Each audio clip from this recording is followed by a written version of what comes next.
ఇక్కడ కూడా అదే మీనింగ్. ఎందుకంటే అక్కడ ఇప్పుడు చూడు, పర్సనాలిటీ అనేది పెంచుకో అంటారు బాహ్య జగత్తులో. పర్సనాలిటీ మస్ట్ బి డిజాల్వ్డ్ ఆధ్యాత్మికతలో. అలాగే vulnerability is a great quality if we understand properly. అదే పైన ఏంటి, నా అభిప్రాయమే రైట్ అని గట్టిగా ఉండమంటారు. అది వీక్నెస్ అంటారు. అది మనం అవగాహన చేసుకుంటే మీనింగ్ ఏం మారలేదు, దాని యొక్క అర్థాన్ని తెలుసుకోవడంలో ఉంది. పర్సనాలిటీ డెవలప్మెంట్ క్లాసులు చెప్తారు, ఆ పర్సనాలిటీ డిజాల్వ్ అవ్వాలంటారు ఇక్కడ. అవునులే, అది అందుకే అంటాను సామాజికంగా యూజ్ చేసేటువంటి వర్డ్ యూజ్ అక్కడ ఒకటే, కానీ అక్కడ వల్నరబిలిటీ అనే దాన్ని మనం అవగాహన చేసుకుంటే ఎలాగా అది ఫ్లెక్సిబిలిటీ, వీక్నెస్ అని అని ఎందుకంటారంటే గట్టిగా నీ మాట మీద నువ్వు నిలబడడం గ్రేట్ అంటారు. కానీ ఇక్కడ ఎందుకు కాదు, అది కేవలం విల్ పవర్ తో జరుగుతుంది, అందులో యథార్థాన్ని చూడడం ఉండట్లేదు గనక vulnerability is a great quality. అదే అంటే అది అది ఇక్కడ నాకు ఇప్పుడు అనిపిస్తుంది, అంటే ఈయన చెప్పిన దగ్గర నుంచి నాకు అలాగ తెలుస్తుంది, కానీ అదర్వైజ్ మీనింగ్ ఒకటే. ఒకటేంటంటే అవుట్ సైడ్ అలా విలువ ఇస్తారు, నువ్వేమో గట్టిగా నీ మాట గట్టిగా నిలబడ్డావు అనుకో, ఓహో యు ఆర్ గ్రేట్ అంటారు.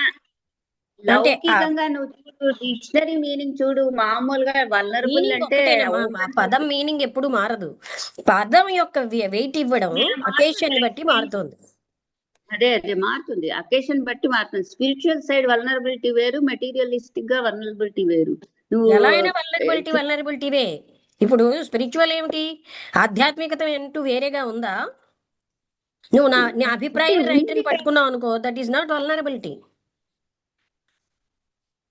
నువ్వు చూడు లక్ష్మి, వల్నరబుల్ వర్డ్ ని ఇంకో విధంగా కూడా సాధారణంగా మామూలుగా యూజ్ నేనే ఉన్నాను అలా గట్టిగా నాదే రైట్ అని పట్టుకున్నప్పుడు నాకు అది నచ్చట్లేదు. ఎందుకంటే వాళ్ళు ఇంకొక దాంట్లో ఉన్న దాన్ని చూడడానికి ఇష్టపడటంలే. అది ఎక్కడైనా ఆధ్యాత్మికం అవనండి, ప్రాపంచికం అవనండి, వల్నరబిలిటీ అన్నది అది అంటే అది ఎప్పుడైతే యథార్థం తెలుసుకుని యథార్థాన్ని ఒప్పుకోవడం అనేది వల్నరబుల్ అని తీసుకోవడం మంది తప్పు కదా.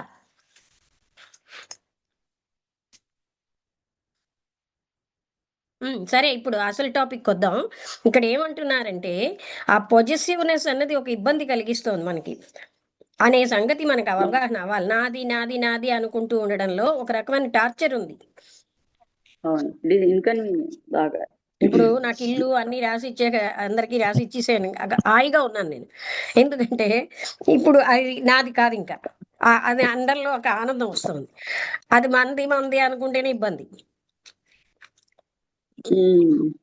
కానీ ఇది అనుభవంలోనే తెలుస్తుంది, ఆ అనుభవం లేకుండా తెలియదు. అది ఇప్పుడు విన్నా అనుకో, ఎందుకంటే నీకు లోపల జ్ఞానం పెరుగుతున్న కొద్దీ యు ఆర్ నథింగ్ అని అర్థం అయిపోయాక నేనే నథింగ్ అయినప్పుడు నాకు నాదేంటి అన్నది ఒక రకంగా అనుభవపూర్వకంగా తెలుస్తూ ఉంటుంది.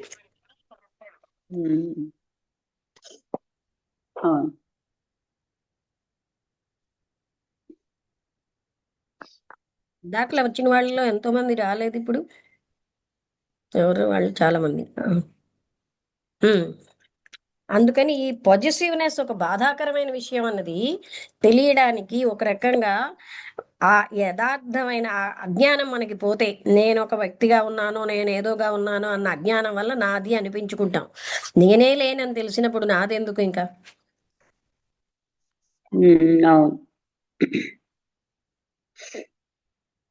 రామలక్ష్మి గారు, మీరు ఏమైనా మాట్లాడతారా? నమస్తే మేడం. నమస్తే.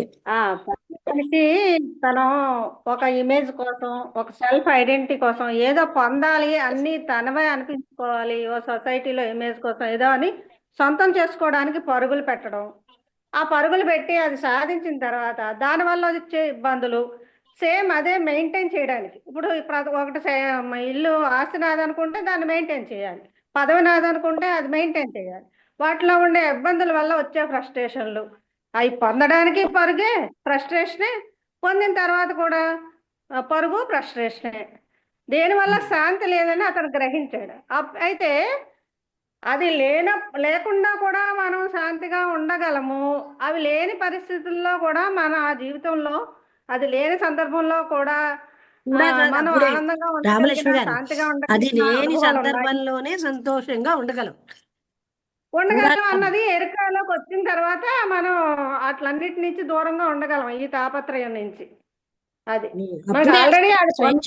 పొందడం లేని పరిస్థితుల్లో కూడా మనం హాయిగా ఉండగలం. ఈ ప్రాపంచమైనవన్నీ వచ్చిపోయేవే కదా, అవన్నీ లేని పరిస్థితుల్లో కూడా మనం ఇండివిజువల్గా ఎరుకతో ఉండడం వల్ల హ్యాపీగా ఉండగలం. అవే అవసరం లేదు ఆనందానికి. కానీ ఎప్పుడైతే మనం గమనించి వస్తామో అప్పుడు ఈ పరుగు ఆగుతుంది అని అనిపించింది. కూడా కాదు, ఇప్పుడేం మనం హ్యాపీగా లేము, అప్పుడే నిజంగా హ్యాపీగా ఉంటాం. అవునండి.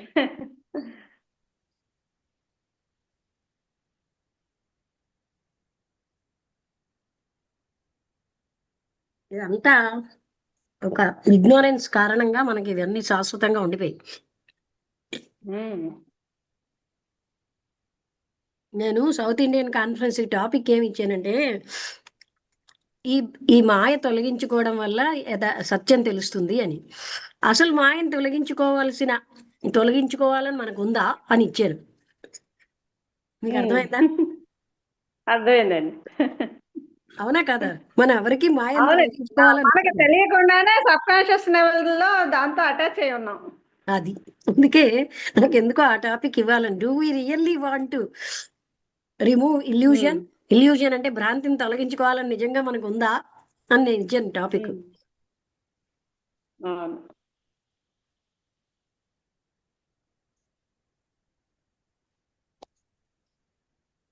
అంటే మనకి అది లేదు అన్న సంగతి మనం ఒప్పుకోం, కానీ మనకి లేదు. లేదండి, డిటాచ్మెంట్ కూడా తెలియాలి బాగా.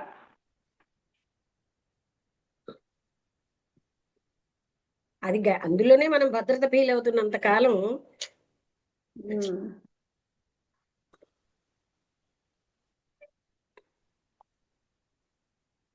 బాగుంది టాపిక్.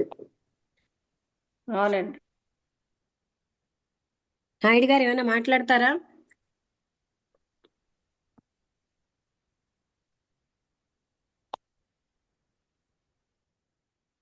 లేదమ్మా. ఓకే, అయితే ముగించేద్దాం.